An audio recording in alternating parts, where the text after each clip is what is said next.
Hello everyone, I am Buology, and this is my first build I'm publishing publicly. Please let me know what you think about it. If you don't like it, all constructive criticism is welcome, and I do encourage it. So here I go. This is my first video, so I'm rather nervous at the moment. This is my Ed series, Prodigy. It is based off Gluttony, Gluttony of Elements. I have all my gear off so I can put it together and show you how each part came to what it is now. Um, so to start off, I'm going to apply my Blood of Corruption, which if you don't know, level 10 Gluttony of Elements makes you, I wouldn't say immune to elemental damage, but instead of taking elemental damage, you heal from it. As you can read here. My duration is excessively long, and it's about to get larger once I apply all my gear. So that is the basis of the build. From the 1 month flashback, I actually, as you can see, I'm wearing my Golden Seraph set. And fortunately, with the Tempest Corruption, I was able to get a pair of gloves with Elemental Weakness on hit. The rest of the stats actually do not matter. This could be a white glove for all I care right now. All I really want is the Elemental Weakness on hit. So I definitely have a room for improvement in the future when I have enough currency to upgrade. Like most builds, every staple usually has a cast on damage taken, which mine will be a lot more modified, although the quality is completely useless now. And Molten Shell just for extra physical reduction. Oops. So, this build actually consists of 8 endurance charges at max, which you can see I have a cold belt here, corrupted into +1, making my 8th one. I have 7 in total. 1 is from the bandits and the rest are from the skill tree, if you're familiar with that. So, next is my Windscream. I have 1 + 1 additional curse. I also have 1 on the skill tree, so I have 3 in total.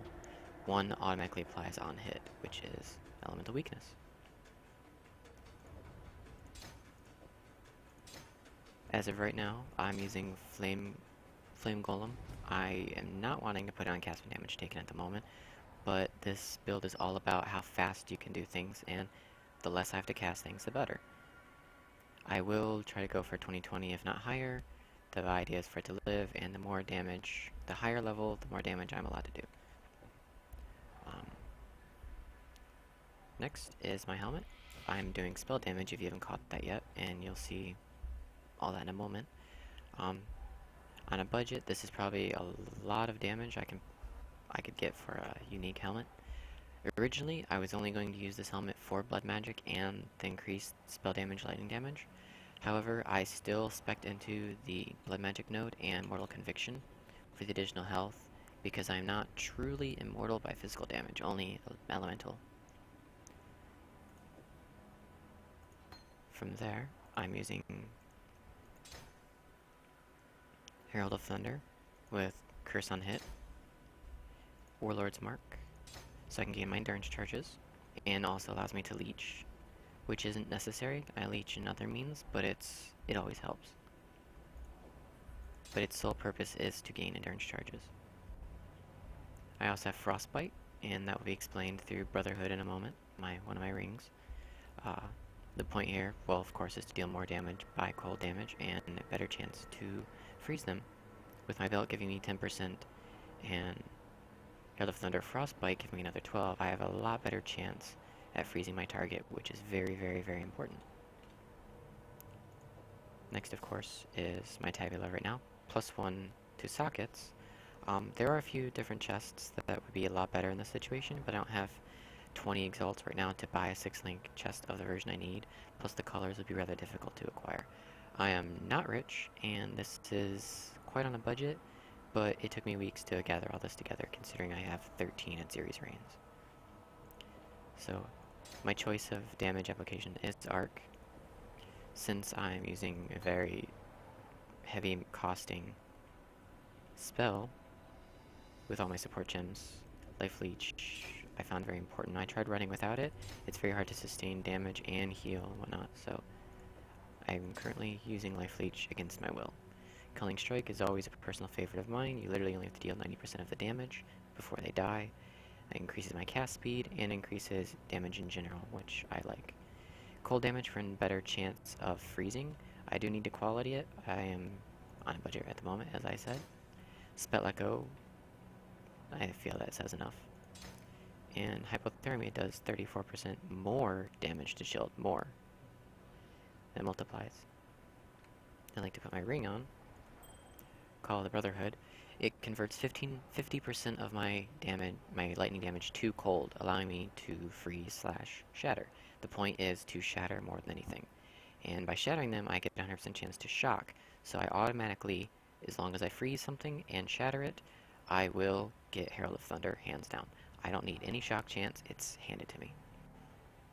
That is the point. I tried actually dual wielding these, but once 100% of it is converted to cold, I have no way of shocking, and I depend on my Herald of Thunder to apply the additional curses I desire. So it's a must. So I ran out of options. The next best item is a Topaz ring. Topaz, sorry. I can't remember it by name, but it is a lightning, gives you better shock, lightning damage, better all this and that. It's about 20 exalts. I literally just went and bought Leo's Coral Ring, which increases my damage quite a lot. I was really surprised, 14% damage. Now, my original idea before I ran into Call of Brotherhood was to use the North Staff because of the lightning pin and whatnot. In fact, I went and bought a lightning belt with endurance charge, but since I was converting to cold, I'd rather have a chance of freezing than shocking, so I went with the freeze instead. So I actually swapped out belts very recently.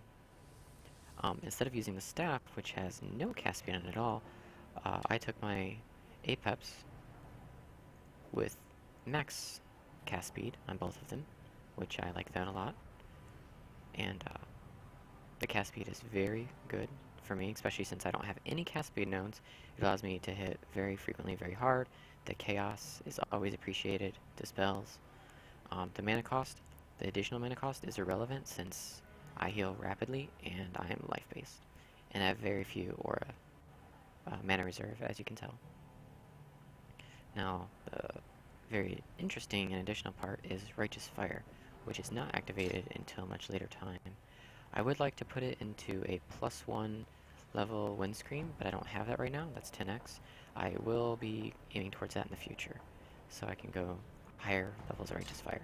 The point is not for Righteous Fire to deal damage itself, to increase burning damage, none of that, but rather for my spell damage to increase, which of course enhanced per quality gives you additional spell damage, and per level of course.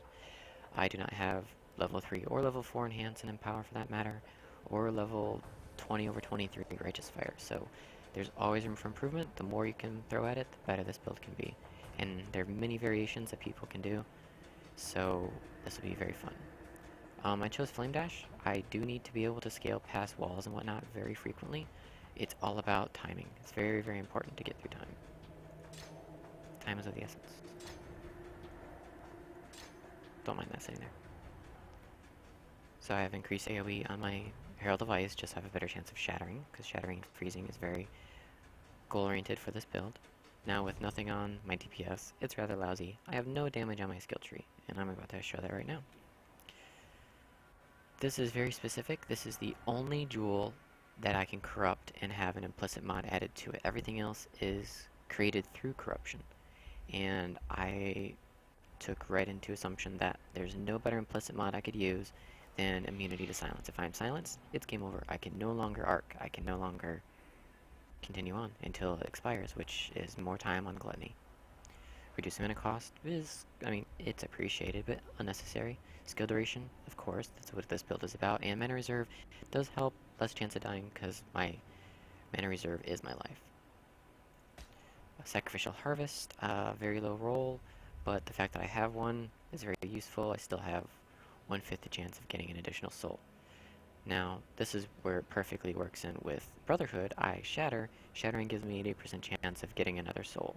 So I definitely do not require all of the souls to get up to it. I do not need, well, I think it's 72 for Merc. And lastly, at Series Reign, I have 6 of them at 20%, one at 19, one at 18, two at 17, and I think the rest are at 16. The skill tree, which is linked, I will go, there's nothing special about it. I went for jewel sockets, endurance charges, and my last 4 points or so on, I grabbed more life because my life pool is rather pathetic. And I intend on buying a chest that has increased life. There is a chest, I will mention it later on, I don't know it by name. I'm very bad with names, so bear with me. I'm sorry I don't sound extremely professional, this is my first, and I'm socially awkward. So, let me put these back where they were. These are only for example. Literally every other jewel I have is Etziri's Rain. Etziri's Rain, Etziri's Rain. And now, my duration is at 25.8 seconds long. This was specifically just to show you the build-up. I'm only using Herald of Thunder and Herald of Ice. I did try Wrath for a moment. The DPS was very lousy and it was not worth the amount of damage I was dealing. So before I will not turn on Righteous Fire until Gluttony of Elements is activated. That is because the burning of Righteous Fire actually heals you for that amount rather than you take damage. So it is an amazing buff. As long as I don't take 1200 damage in a single melee attack, I can heal. More than likely. I have died a few times from melee damage. I need to work on that. Or physical, sorry, not melee. And so unfortunately I only have 6.4 DPS. However, when I do Righteous Fire, it puts me to 11k, which is decent. I can solo Merc just fine. There are a few mods I have an issue with. It is a build in progress, so I'm not ashamed to say that. And that is it for now. I'm going to post a video of it in action next, and any questions, don't be afraid to blow up the forum. Thank you for your time, guys.